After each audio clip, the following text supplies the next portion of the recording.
Students, I welcome you all in this session. Myself Rajeev Singh, I am a plus educator on Unacademy platform and I am shaping the young minds like you for past 10 years. As you know, this Utkrisht is our new initiative on the Unacademy Accord channel. Here what are we doing is on Fridays, we will be discussing the basic concepts, Saturday intermediate level concepts and Sundays for advanced concepts. So today I am going to start with a very beautiful basic concept of metal cutting, and that is what is tool signature. I'll take just some 20 minutes of you and you will understand what exactly is tool signature for a single point cutting tool. So students, if you look at a single point cutting tool, that single point cutting tool looks like, this to you. That single point cutting tool will be like this.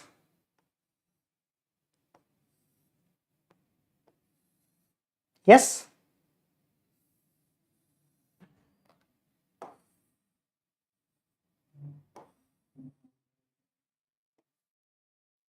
This single point cutting tool, yes, it looks like this. Here, this is what you call as the shank of the tool,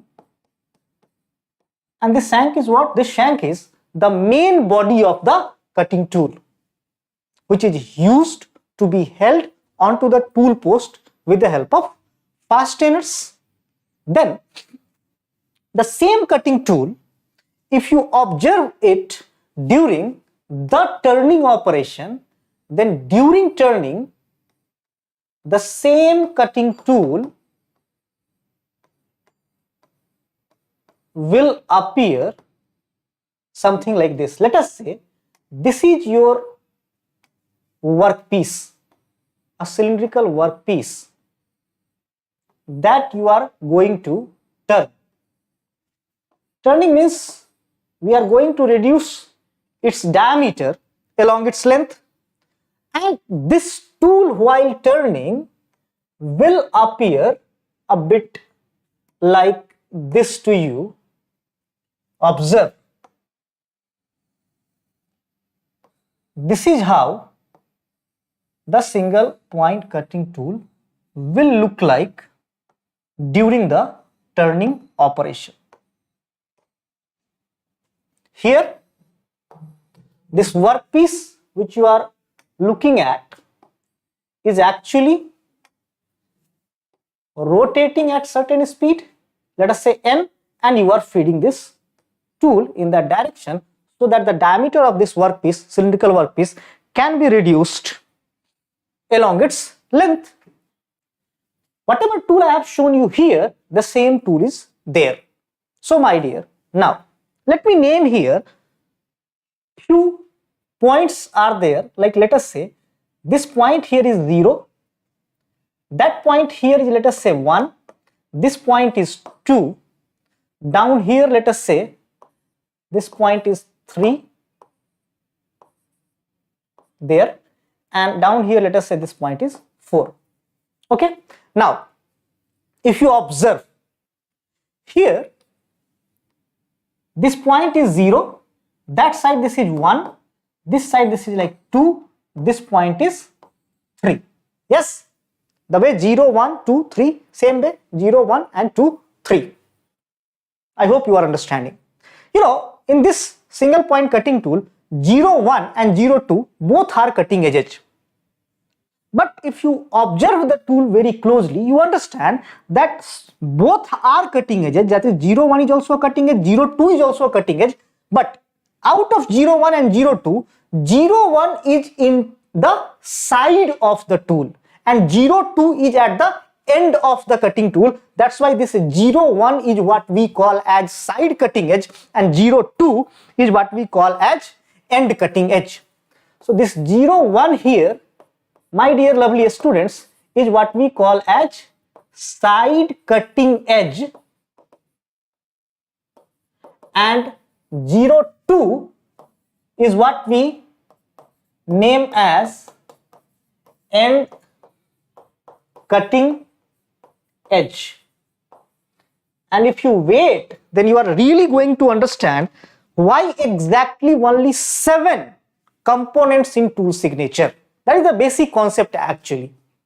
You see, you learn the tool signature. I know all of you know what is tool signature, ASA, ORS, NRS, and there are so many. And you know that, like, if you look at ASA tool signature, then there are some components like back rake angle, side rake angle, end leaf angle, side leaf angle, end cutting edge angle, side cutting edge angle, nose radius. If you look at the ORS tool signature, it is like inclination angle, orthogonal angle, side leaf angle, end cutting edge angle, approach angle, and nose radius.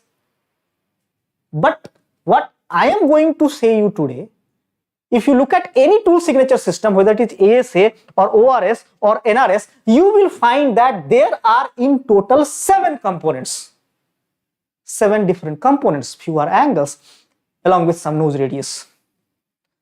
What I am going to tell you today is, or tonight, I'm sorry, is why exactly 7. So if you wait, if you stay, if you don't know this, just stay for 20 minutes, you will understand why exactly only these 7 components. Fine, it will take some 10 to 15 minutes. So okay, listen to me very carefully. 01 is the side cutting edge, 02 is the end cutting edge. Now look at the turning operation. The workpiece is rotating, single point cutting tool comes in contact with the workpiece, and as the single point cutting tool is being fed, there will be some chip removal. The diameter of the workpiece will reduce along its length. Students, if you observe closely, what do you see? Out of 01 and 02, mainly, primarily, majorly, which one is cutting the workpiece, 01 or 02? Mainly, you can observe this is the 01 cutting edge, that is the side cutting edge, which is actually mainly, majorly, primarily cutting the workpiece. And that is the reason why, my dear, this is 01, that is the side cutting edge, is also named as major cutting edge, is also named as principal cutting edge, is also called as primary cutting edge. Got the point? Now you listen carefully. Here, as machining starts, you know that chips will form, yes, and the chips will come out in this direction and will flow onto a surface of the tool which is there between these points 0, 1, there it was 2 and 4. So this surface upon which the chip is flowing, that surface is here. This surface is what we call as rake face of the tool, or simply face of the tool. This is what we call as rake face of the tool, or simply face of the tool. Either you say it as rake face of the tool or say it as face of the tool. Good, no problem. Now my dear, here there are 2 more surfaces. As you can see, one surface is there, one surface is here. One surface is below the 01 cutting edge, one surface is below the 01 cutting edge. That surface, my dear, let us shade it.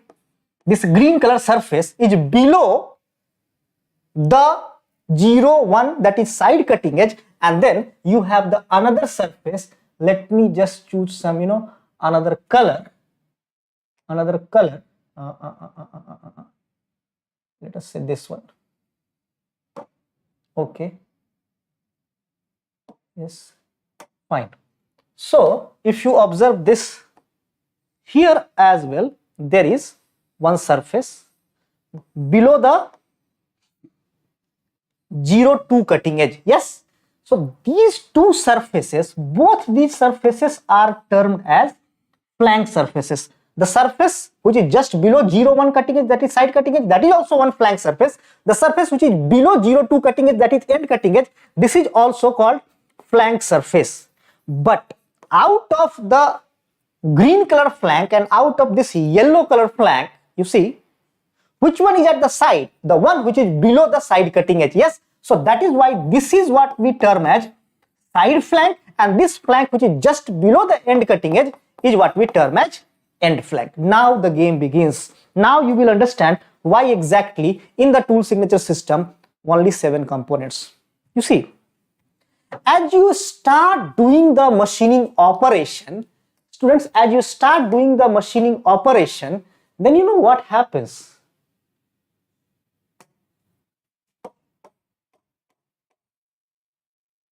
I'll show you.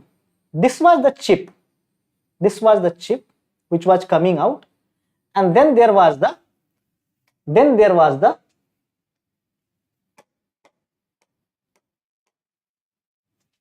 cutting edge which was machining the workpiece. Here you see.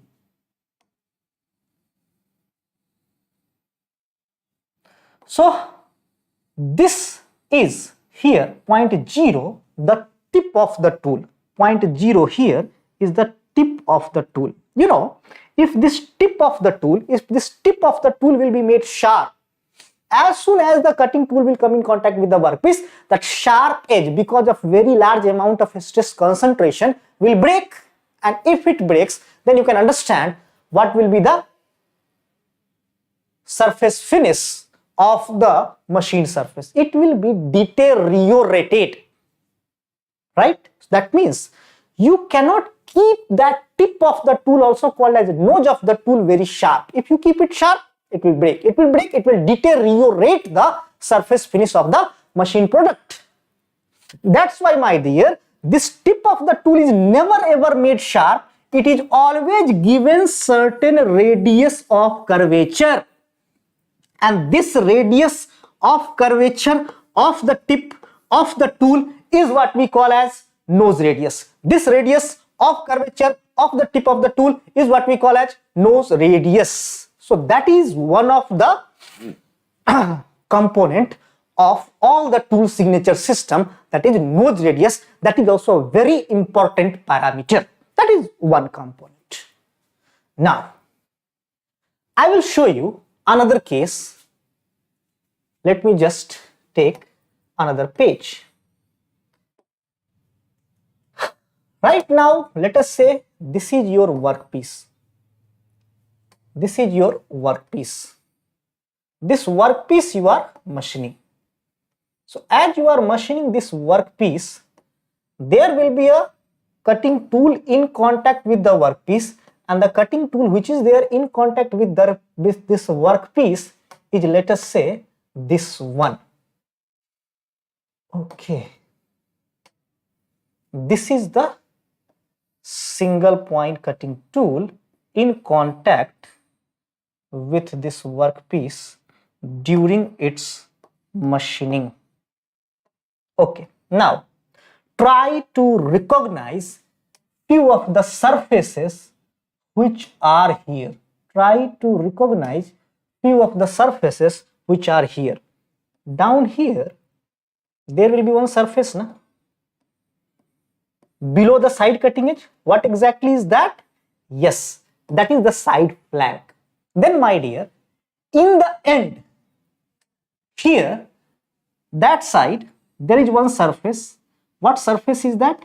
End flank. And on top, there is one more surface here. On top, there is one more surface here, like this. There, this surface, red color one. Yes. Down there, below the side cutting edge, side flank. This one at the end, end flank. And this surface is the rake face. You see, if machining has to happen effectively and efficiently, what do you think? Only the cutting edge should be exposed to the workpiece. Only the main cutting edge should be exposed to the rotating workpiece. Only the main cutting edge should be exposed to the rotating workpiece, or along with main cutting edge, the flank surfaces should also come in contact with the workpiece. What do you think? If machining has to happen effectively and efficiently, what do you think? Only the main cutting edge should come in contact with the workpiece, or along with the main cutting edge, the flank surfaces should also come in contact with the workpiece? My dear lovely students, during machining, down there the two flank surfaces, side flank and end flank. Down here, side flank. This one, end flank. If they come in contact with the workpiece, then instead of the cutting operation, rubbing will start. That will not only deteriorate the surface finish, it will also wear the tool at a very severe rate. The cutting tool will undergo premature death. That's why, my dear, it is necessary condition that during machining, only the cutting edge should come in contact with the workpiece. This flank surfaces, the two flank surfaces, they are the side flank, here the end flank, they must never come in contact with the workpiece. They must be relieved from the workpiece. That means the surfaces, that is the side flank and the end flank, both will have to be sloped. How to slope them? By grinding those surfaces in such a way that they do not contact with the workpiece, right? Now, during machining, you know that chips form, and as the chips form, they'll come out, and you also know that as those chips form, they will undergo curl. They will curl like a ribbon, and they will have a tendency upon curling to go within the gap between the machined surface and the cutting tool. After curling, it will go inside that.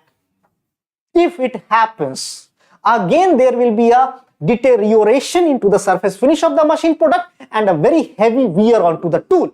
That means the chip which is being produced must flow away from the machining zone. Yes, for that, on the top, the surface that I had shown you, that is the rake face that I had shown you, must also be sloped. This red color surface on the top must also be sloped in such a way that when the chips form and come to the surface, this rake face guides the flow of the chip away from the machining zone. So these are few very important consideration and constraints if the machining has to happen effectively and efficiently. And what did you observe? That the three surfaces, which are the side flank of the cutting tool, the end flank of the cutting tool, and on the top the rake face of the cutting tool, they must be given certain number of slopes. Now my question is, if you look at the tool, the three surfaces which are rake face, side flank and end flank, yes, they will be there. There will be some slopes to them undoubtedly, but they will be plain two-dimensional surface. They will be plain two-dimensional surface. My dear lovely students, if you have to grind something, and you have to keep it as a plane surface, then maximum how many number of slopes can you give to the tool? Hold on for 2 more minutes and you will understand. Let me just show this to you. How do we manufacture the cutting tools, especially the single point cutting tools? Let us say we have a blank. This blank will be used to produce single point cutting tool. Let us say there will be a blank like this, high speed steel blank. Let us say this blank is high speed steel blank, and upon this we are going to produce the different surfaces which are rake face, side flank, end flank, and we'll see how many maximum number of slopes can be given to a single surface by keeping the surface two-dimensional plane. Because rake face, side flank or end flank, everything will be only plane only, na? Yes. So you have this high speed steel blank. Let us say this is your high speed steel blank, and onto this blank and onto this blank, right? And onto this blank we are going to grind and get the single point cutting tool.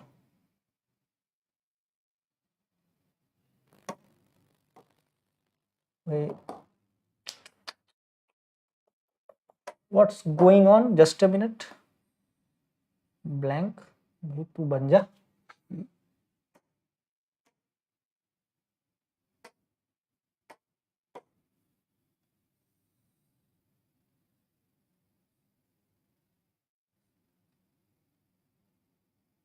Why?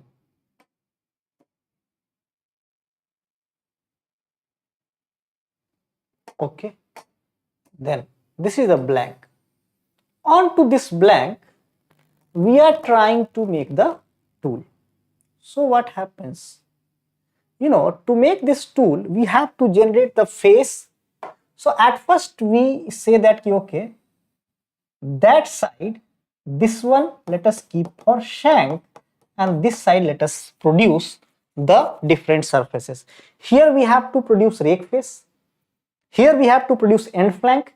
Here we have to produce side flank. How do we do that? Let us say, at first we can grind this top surface in such a way it gets a slope in that direction,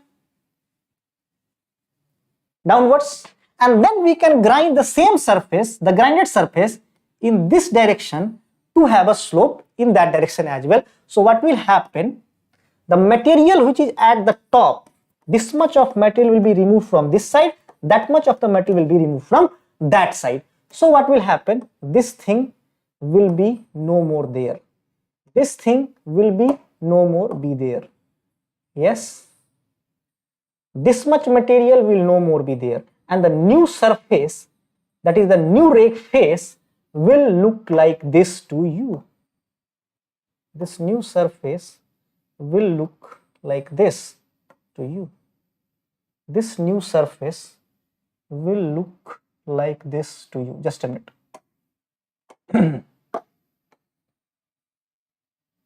This new surface will look something like this to you. Yes. Now this is what, this surface that you are observing is what? Is your rake face. And this rake face is having how many slopes? It is having two slopes, one into that direction and one into this direction. Still the surface is a two-dimensional plane surface. Still that surface is a two-dimensional plane surface. Means one surface can be given a maximum of total how many slopes, total how many inclinations? Can be given a maximum of total how many slopes, how many inclinations? It can be given maximum of two slopes. One surface can be given a maximum of two slopes by grinding. You tell me, my dear students, now. You tell me, my dear students, now. How many surfaces are there to the tool? One is rake face, another one is side flank, another one is end flank. One surface, one of the surface can be given two different slopes. One of the surface can be given two different slopes. Means one of the angle can be assigned two different angles. Such sort of how many surfaces are there? Three surfaces. And you know that yes, for the machining to happen effectively and efficiently, only the cutting edge should be exposed to the workpiece. All the flank surface must be relieved from the workpiece and chips must flow away from the machining zone for the three regions. The three surfaces has to be sloped, has to be given certain number of angles. One of the surface can be given two different angles. Total such sort of how many surfaces are there? Three surfaces are there. So, total how many angles will be there? Three surfaces, each of the surface two angles. 6 angles will be required to define a tool along with a nose radius. Now, my dear lovely students, when you write these 6 angles in a predefined sequence, along with nose radius, when you write these 6 angles of the 3 different surfaces along with the nose radius in a predefined sequence, then that is what we call as tool signature. ठीक है, उसको हम लोग क्या कहते हैं? Tool signature. सो आपको आज ये समझ में आ चुका होगा, और जो लोग मेरी क्लास पहली बार देख रहे हैं उनको ये पहली बार ही समझ में आया होगा, क्योंकि मेरे सिवा ये बताने वाला फिर कोई दूसरा पूरे इंडिया में नहीं है कि एक टूल को डिफाइन करने के लिए 7 ही कंपोनेंट्स क्यों होते हैं. ठीक है, it is very basic concept, but at the same time very beautiful concept, and the same time it is a very rare concept. No one will be able to tell you except Rajeev Singh. Yes, my dear students, tomorrow the session will be there, Utkrisht session. I will be taking some intermediate concepts, intermediate level concepts, and there I will be discussing with you the ASA tool signature. Okay, so yes, you have to subscribe this channel, you have to press the bell icon so that you get the notification. Tomorrow same time I will be discussing the ASA tool signature system, that is some basic intermediate level concept, and on Sunday I will tell you about the very important concept, that is orthogonal system. Yes, you cannot understand it anywhere else. Fine, so come in the class tomorrow as well at 9 p.m. Invite your friends as well. Meanwhile, those who are going to join the plus courses, we are starting a fresh batch on on 19th of this month. So there I will also be teaching you the different subjects along this whole production. I will be teaching you there, whole engineering materials I will be teaching you there. So yes, I invite you all to join the Unacademy Plus batches as well. So if you are joining, you try to subscribe, then yes, you can every time use the referral code, and that is RK007. Yes, you can apply this referral code RK007, and yes, you can get the maximum possible discount. So with this I am ending this session. Come tomorrow sharp at 9 p.m. invite your friends as well. Tomorrow also we will be learning some very beautiful concepts. Okay, see you all, bye bye, good night.